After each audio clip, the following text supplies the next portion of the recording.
Hola, bienvenidos. Esto es Hablando en Código. Yo soy Herwin Pineda y voy a ser su host. Hoy tenemos un invitado muy especial. Hoy tenemos a Miguel Gómez, que es el corazón de la Fabric. Y pues ya nos conocemos un montón, así que vamos a hablar varios temas importantes. Entonces, hola Miguel, bienvenido. Hola, Herwin. Mi nombre es Miguel Gómez, soy gerente de fábrica de software de la Fabric, del Intic, y pues hoy haremos un recorrido por varias cosas interesantes de cómo hemos llegado hasta acá y cosas que son importantes como tener en consideración para las cosas que vienen este año, de lo que vamos a hacer y de la transformación que estamos pensando en ejecutar este año y que vamos a ejecutar. De la vida también. Y de la Entonces, vida, sí. va por ahí la cosa. Va de todo un poco. Ahora sí, iniciemos. Miguel, cuénteme.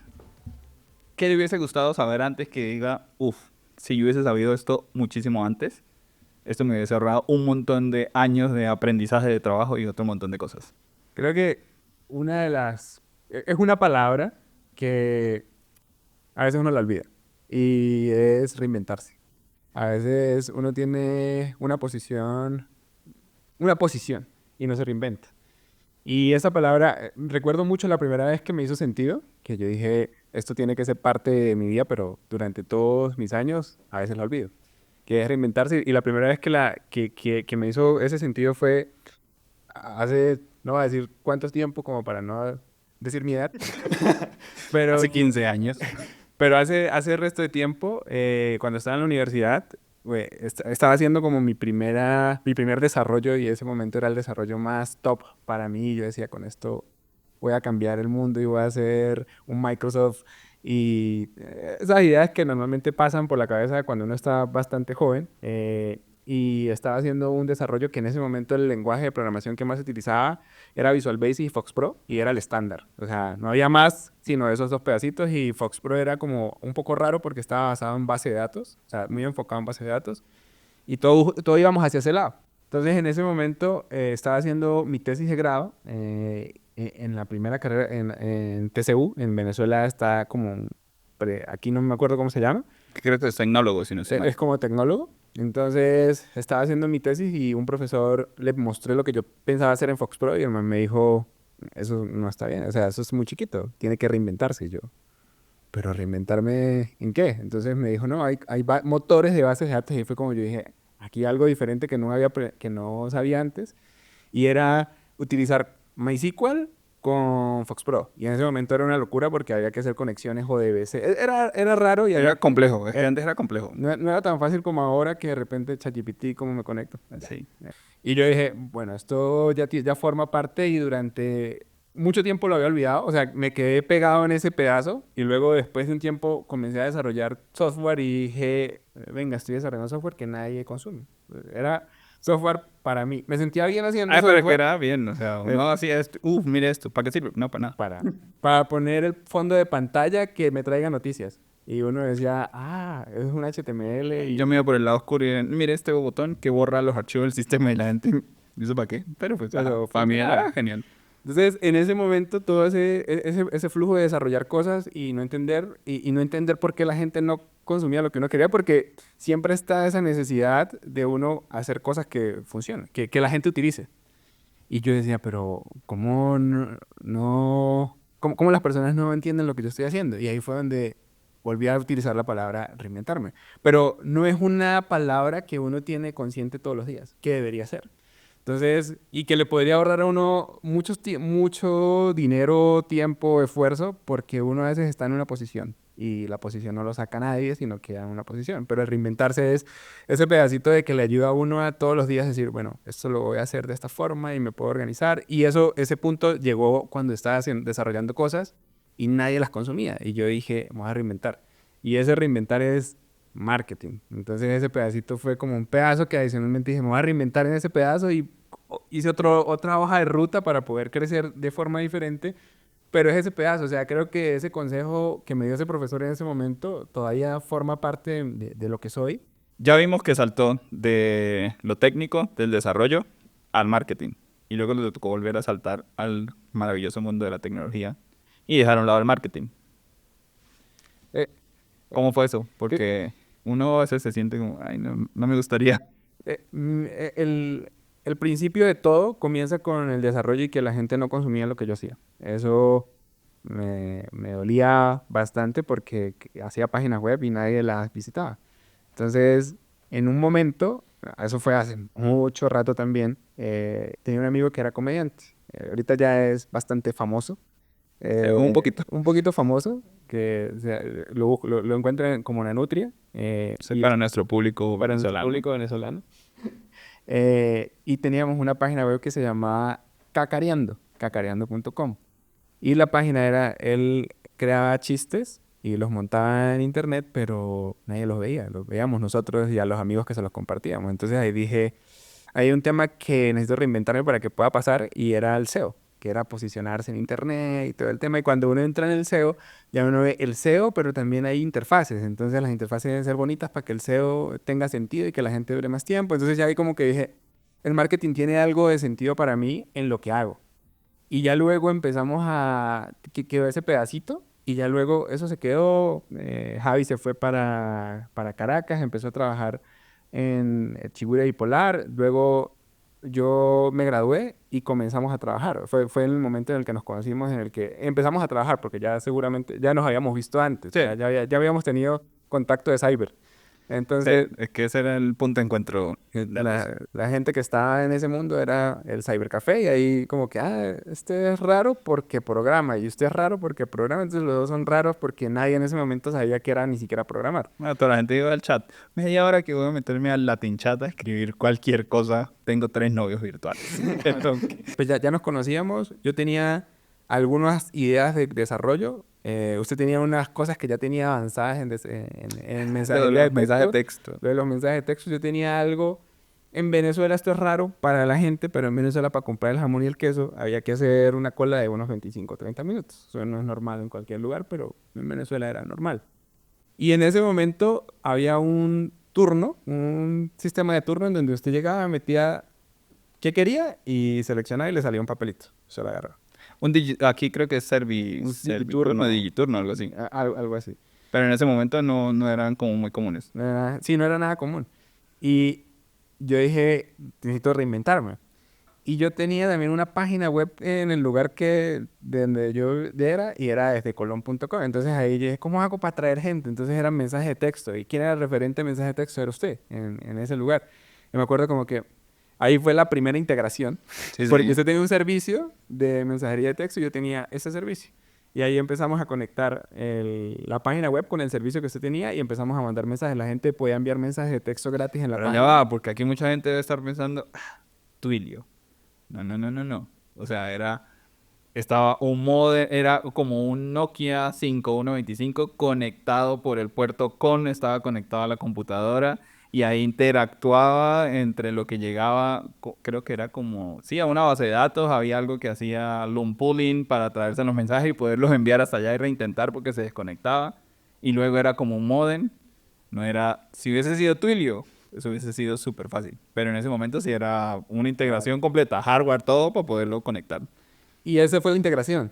Ahí fue mi primera integración. Digo, "Ay, estoy integrando dos servicios, el mío con el otro". Y ahí empezamos a hacer el tema. Y el Digiturno, el valor agregado. ¿Qué hago para que la gente esté pendiente del Digiturno? Entonces, la persona adicionalmente podía meter el número de teléfono para que cuando estuviera a 3 minutos o a una persona por llegar, ahí le llegaba un mensaje de texto.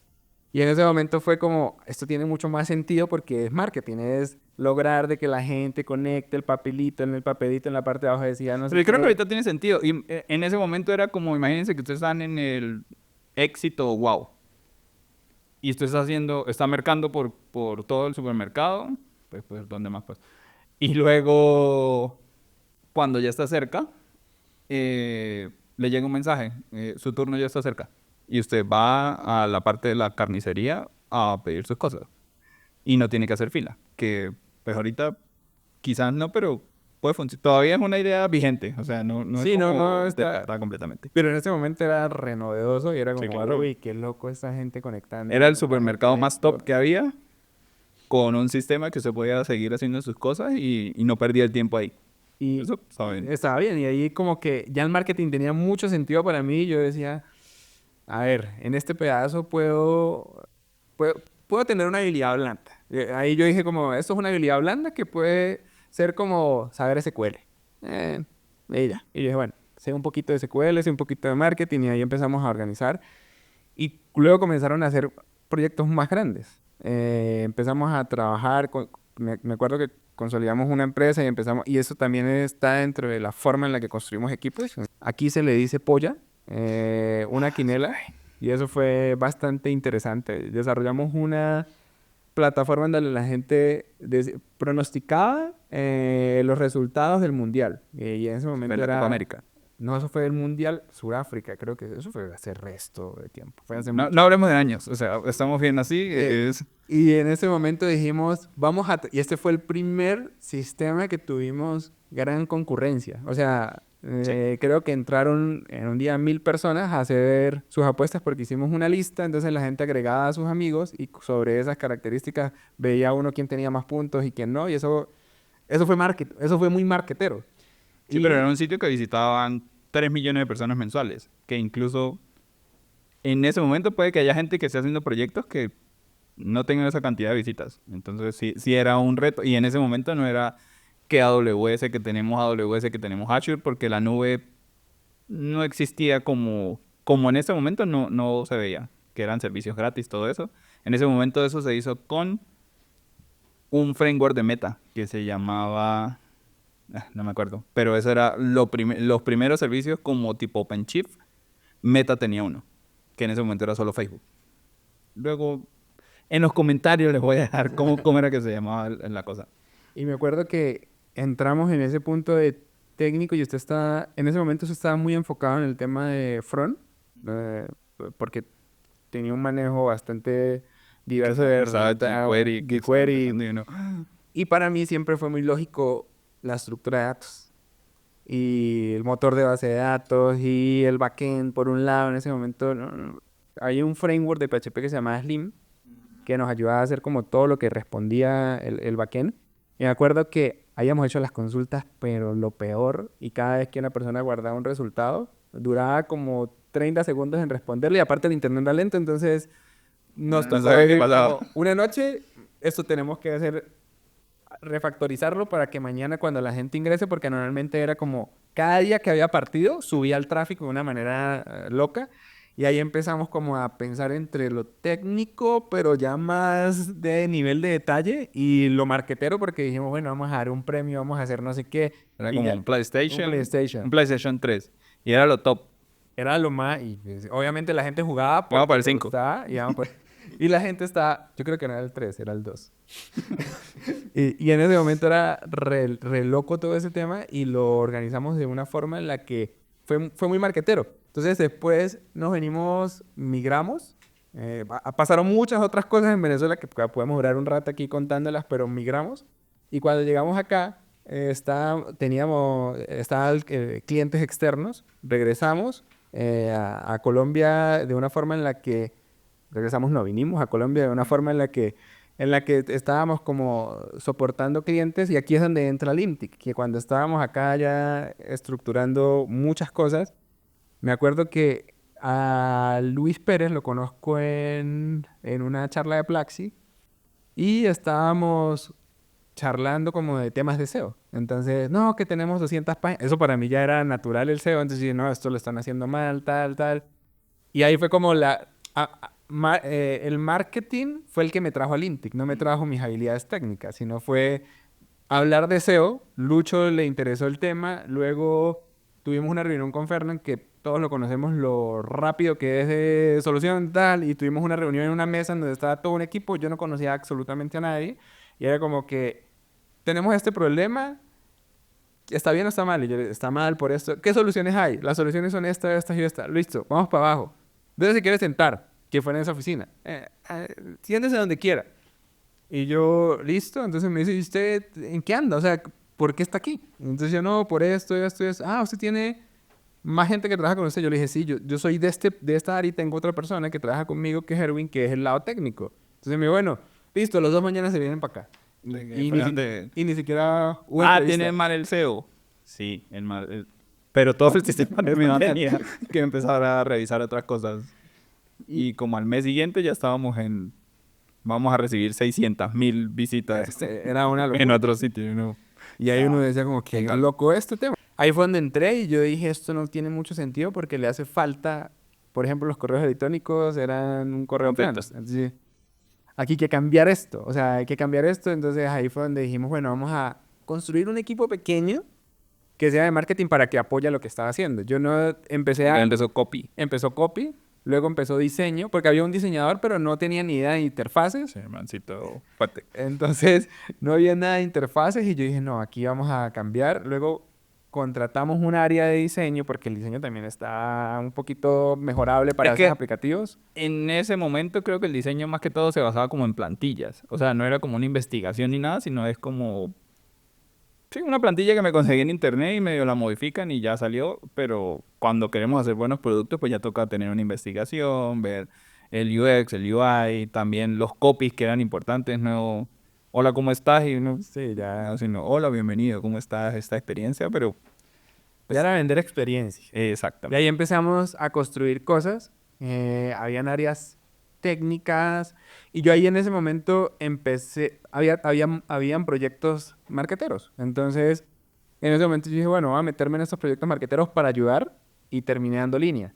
Entonces ya cuando terminé dando línea fue como más y cuando me di cuenta ya era un equipo grande, pero Entonces empecé yo en desarrollo, era como, voy a hacer esta función y de repente, ¿y cómo hacemos esto? Y ya era todo el equipo preguntando cómo se iban a hacer las cosas y yo, ¿cómo llegamos aquí?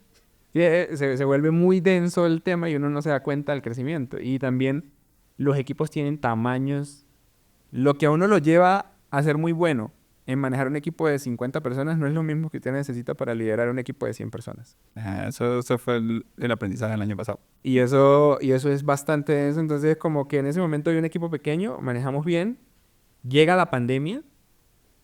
O en la pandemia, En la pandemia complicado. fue denso, fue bastante denso el tema.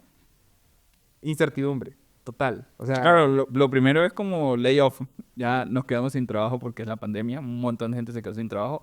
Pero vamos a decir, por suerte, la gente de tecnología se le multiplicó el trabajo como por 1.000. Entonces era de, vamos a hacer esto, no, ahora hay más reuniones, más proyectos, más cosas que en un momento uno como que se sintió desbordado. sí, yo recuerdo en un momento en el que empezamos un proyecto que era un proyecto en el que teníamos 33 empresas y a las 33 empresas en pandemia tenían páginas web. Entonces, teníamos que ayudarles a mejorar la tasa de conversión. Entonces, ahí ya empieza un mundo diferente que es el mundo entre conectar lo tecnológico con el marketing para que haya un resultado final que es mejorar las ventas. Mm.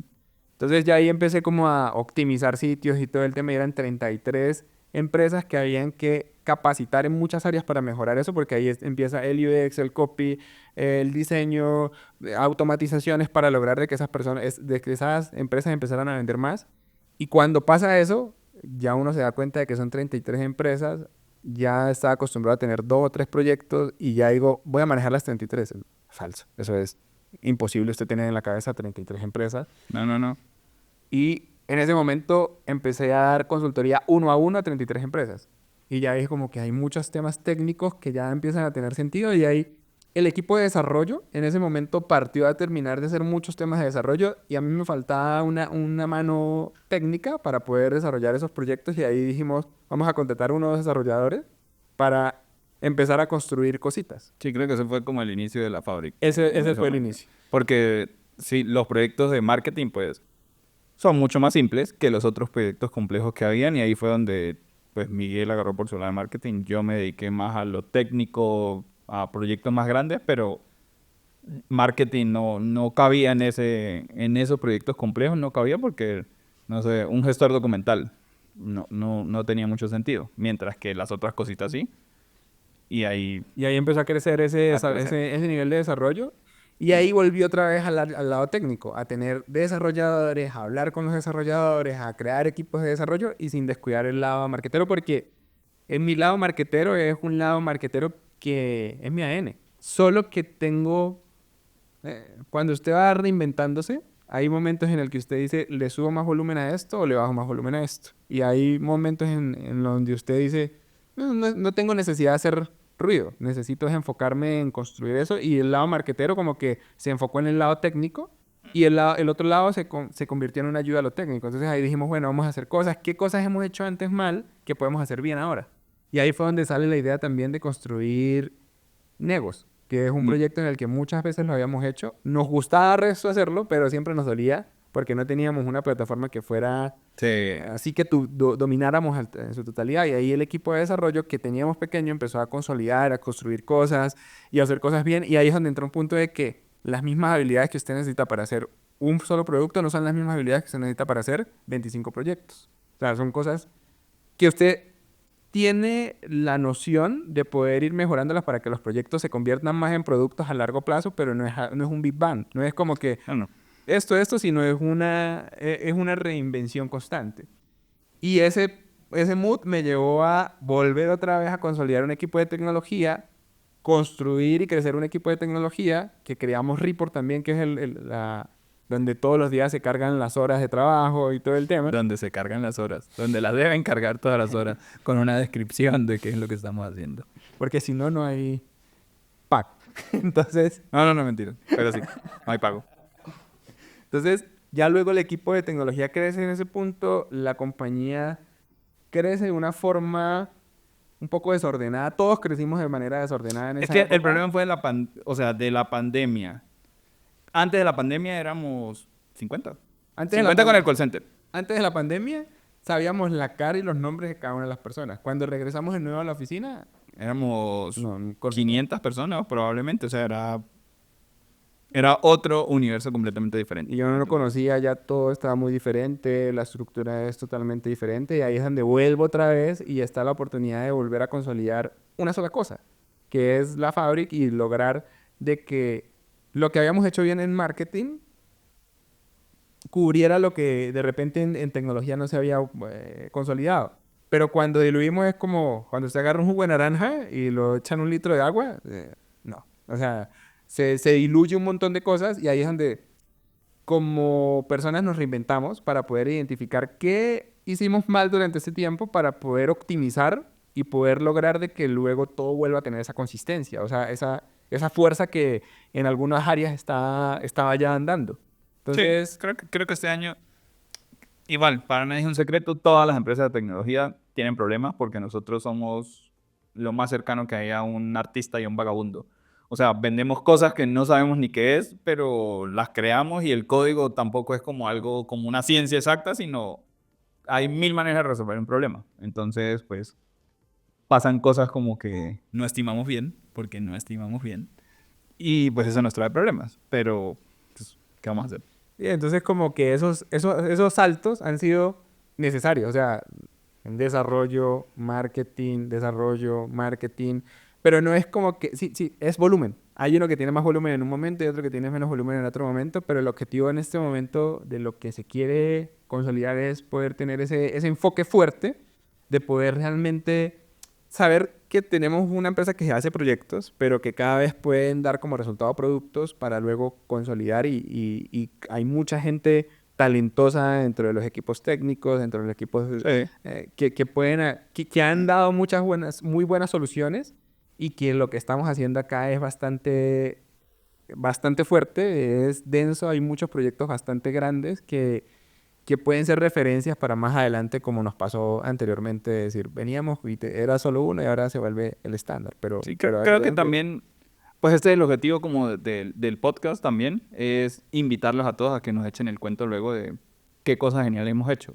Porque en cada uno de los proyectos siempre hemos resuelto un reto que, les voy a poner un ejemplo, hace como 3 años teníamos que cargar 50 millones de registros a una base de datos de Dynamo. Y se habló con la gente de Amazon y ellos tampoco sabían. Entonces, no es, y uno lo puede pensar como, ay, por favor, ¿cómo no? No, no había. Creo que 2 años después sacaron una herramienta para poderlo hacer.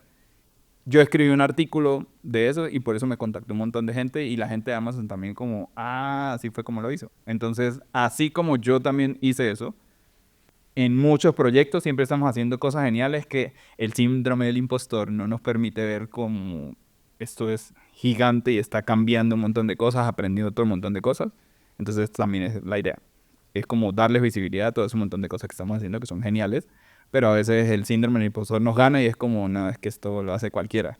No, cualquiera no hace muchas de las cosas que hacemos. Listo, ya hemos hablado un montón, la verdad creo que hemos hablado más del tiempo que deberíamos, entonces ya para ir cerrando, hoy yo me levanté y digo, voy a ser desarrollador o voy a empezar en el mundo de la tecnología o el marketing. ¿Qué consejo le daría? Buscar una hoja de ruta. Hay un montón de gente que ya lo han hecho y buscar una hoja de ruta de qué aprender primero y qué ir siguiendo porque a veces uno empieza a aprender algo y no sabe qué es lo siguiente. Si uno tiene una hoja de ruta es más fácil seguirlo, pero es como un libro. A veces usted lee un libro, se cansa y dice siguiente y pasa a lo siguiente porque hay hojas de ruta, por ejemplo, no sé, de cómo aprender de Python y seguramente le van a decir pero se puede cansar del lenguaje y no le gusta, y puede pasar a otro porque su objetivo es ser desarrollador. Seguramente no hay necesidad de casarse con un lenguaje. Ahorita Entonces, es más fácil. También, antes no había hoja de ruta ni no, nada. nada. Ahorita creo que hay una página que se llama roadmap.sh donde se puede decir, quiero hacer esto. Y él le dice, esto es lo que usted debería aprender primero, esto debería aprender después. Pero antes era Sí, más complicado. hace poco estoy hablando con un amigo que tiene un hijo y el hijo le gusta la tecnología, entonces lo mete en cursos de desarrollo. Mete en cursos de desarrollo, le enseñan a hacer calculadoras, es muy bueno, los hace rápido y se cansa y ya se aburre. Entonces me estaba preguntando estos días como, ¿qué hago? ¿Cómo lo pongo en otro curso? Yo busqué una hoja de ruta tenga una tecnología o algo y con eso pueda crecer. Pero pues no se casen con hojas de ruta, sino pueden ir saltando en hojas de ruta que... Sí, sí. También esto es como, bueno, mi consejo para la mayoría de la gente es hacer lo que no le gusta. Y hay un montón de cosas que no le pueden gustar. Incluso en tecnología no solo es desarrollar, hay otras áreas que ya iremos invitando a otra gente porque no es solamente desarrollo, también hay requerimientos, hay QA, hay negocio, hay marketing, hay copy, hay otro montón de cosas que sin esa gente un producto no sale adelante. O sea, no solo, aunque nos hagan pensar que sí, los desarrolladores son parte de una cadena más grande de este mundo de la tecnología. Entonces, pues nada, creo que Sí, hojas de ruta para marketing y para desarrollo. Es lo mismo. nos vemos, probablemente nos vayamos a ver otras veces como invitado especial. Pues nada, recuerden que esto es Hablando en Código, es un podcast creado por y para Lentic.